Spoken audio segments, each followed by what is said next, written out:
Good evening, everyone. Thanks for joining us. I'm Liz Kidantis. King tide season is upon us, and with a full super moon, that means you can expect higher than normal waves along our beaches this week. Tonight, we have live team coverage. Our Antoinette Delbel is in Sansprit Park near Port Salerno, where the water is higher than normal. But first, Storm Track Chief Meteorologist Vitas Reed has a look at our conditions. Vitas. Yeah, we have a lot of parameters going on to help create all that push of water across the coast. That low pressure is bringing in that easterly flow, and as it does so, you can see along the Treasure Coast continued showers as well as parts of northern, northeastern Palm Beach County, and that's creating a lot of push in water that continue to build up across the area. Along with the rainfall, look at the A1A up around Fort Pierce, some spotty showers, and it looks like those showers will continue on and off through the night. It's the winds that are pushing that water as well, where we're seeing winds anywhere from 10 to 15, gusting up to 32 and 31 in Fort Pierce, 22 in Stuart, about 10 and 11 in Jupiter and West Palm. But we're seeing also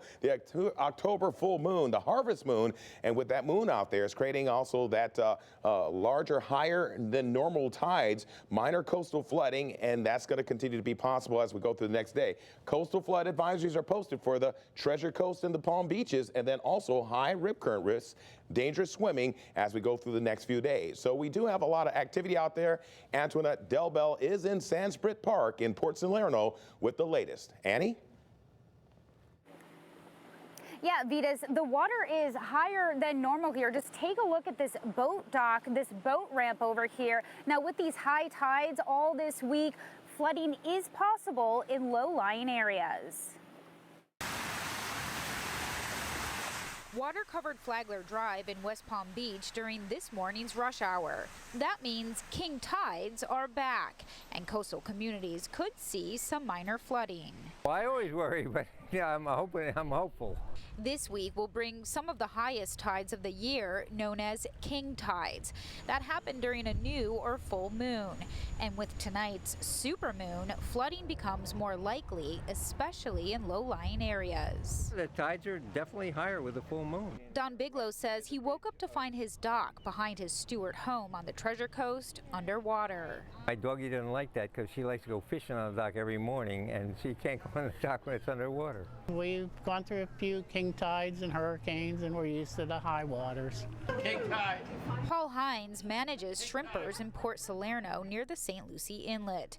He says Friday night's tide brought about 4 inches of water onto the restaurant's back deck. What truly is waterfront dining became it that day. Hines says the king tide has also flooded the inside of the family-owned restaurant, reaching as high as this second step, about 18 inches. But in its 33-year history, Shrimpers has been lucky.